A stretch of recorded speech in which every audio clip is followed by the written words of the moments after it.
Reklamong paglabag sa Dangerous Drugs Act ang isinampa ng grupong Volunteers Against Crime and Corruption o VACC laban kay Senadora Laila De Lima. Isinampa ang reklamo sa Department of Justice ang kagawarang dating pinamumunuan ng senadora. Ayon sa VACC, ginamit daw noon ni De Lima ang kanyang posisyon bilang Justice Secretary para maitalaga sa pwesto sa Bureau of Corrections ang mga umano'y kasabwat niya para maniobrahin ang kalakalan ng iligal na droga sa loob ng New Bilibid Prison. Kasama rin sa mga sinampahan ng reklamo sina dating Bucor Director Franklin Bukayo, dating Justice Undersecretary Francisco Baraan III, dating driver at bodyguard ni De Lima na si Ronnie Dayan, dating aide ni De Lima na si Jonel Sanchez, Wilfredo Eli, Jad Dera at ang inmate na si JB Sebastian. Nagbuklod-buklod po sila upang magkaroon ng distribution at pagbebenta ng ipinagbabawal na droga. At ito po yung aming charge sa kanila. So the act of one here is the act of all. At ang mastermind niyan, si Secretary De Lima. Ang basehan ng reklamo ay ang testimonya ng 11 Bilibid inmates na humarap sa mga marathon hearing ng House Committee on Justice. Hindi naman isinama sa reklamo ang mga tumestigong inmate maliban kay Sebastian. Ayon sa VACC, si Sebastian daw kasi ang nag-utos sa iba pang inmate na magbenta ng droga, bagay na itinanggi ni Sebastian sa pagdinig kahapon. Yung mga ibang inmates, it's very clear na tinakot sila.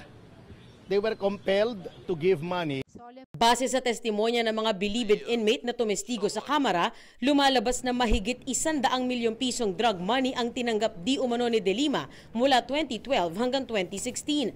Kabilang dito ang galing daw kay JB Sebastian na aabot sa 10 million pesos. Lahat halos ay sa dating aide ni De Lima na si Jonel Sanchez daw niya iniabot mula December 2014 hanggang May 2015.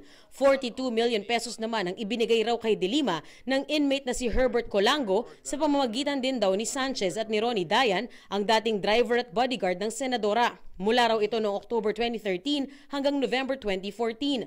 Bukod pa raw ito sa 1 milyong pisong padulas ni Colango tuwing siya may special event sa loob ng Bilibid. Si Rafael Ragos naman na naging officer in charge ng Bucor at ngayong opisyal sa NBI, mahigit 10 million pesos din umano ang iniabot kay De Lima mula 2012 hanggang 2013. Mula raw ito sa caterer sa Bilibid na si George Goff at sa mga Bilibid inmate na sina Jovencion Ablen Jr., Herman Agoho at Peter Co.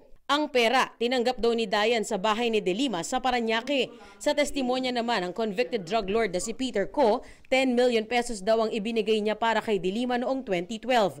Pinaabot daw ito sa isang inmate na si Hans Tan na ang sabi, mismong si Ragos daw ang naghatid kay Dayan. May ibinigay rin daw si Co sa pamangkin umano ni De Lima na si Jad Dera na 3 million pesos noong March 2016.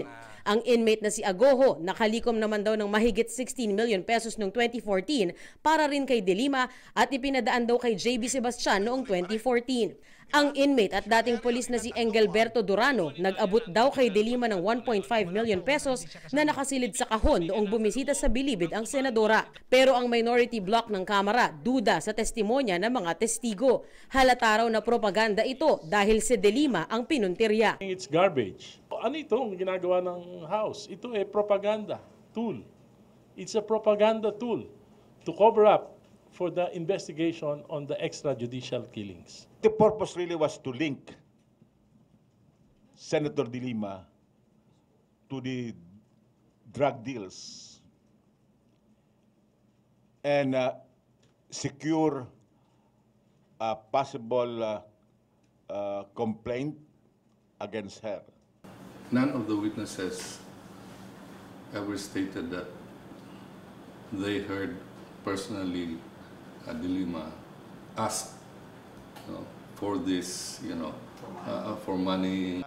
Maging ang chairman ng House Committee on Justice, aminadong tila may butas sa testimonya ng ilang testigo. The committee is in a quandary as to how to appreciate the testimony of JB Sebastian vis-a-vis Jonel Sanchez.